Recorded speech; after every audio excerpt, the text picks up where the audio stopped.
নিরামিষের দিনে সকলেরই চিন্তা থাকে কী রান্না করব। আপনারা আমার এই রেসিপিটা একবার ট্রাই করে দেখতে পারেন। আমি প্রথমে দুধ থেকে ছানা করে নিয়েছি, এবার ওতে 1 চামচ আটা একটু নুন দিয়ে ভালো করে চটকে মেখে নিয়েছি। মাখা হয়ে গেলে ছানাটাকে বল বল তৈরি করে একটু চ্যাপ্টা করে নিয়েছি। এরপরে বলগুলো সর্ষের তেলে ভালো করে ভেজে নিয়েছি। আপনারা চাইলে সাদা তেলও ব্যবহার করতে পারেন। আর আপনি একটু কম হিটে ভাজবেন, দেখবেন ভীষণ নরম হয় বলগুলো। এরপরে তেল গরম করে ওতে আলুগুলো ভেজে নিয়েছি। আপনারা চাইলে এতে অন্য সবজিও অ্যাড করতে পারেন, আমি শুধু আলুই দিচ্ছি।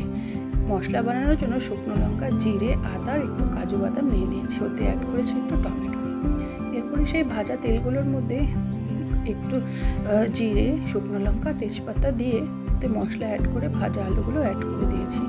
এরপরে একটু হলুদ গুঁড়ো, নুন দিয়ে অনেকক্ষণ ধরে গরম জল অ্যাড করে কষাতে হবে।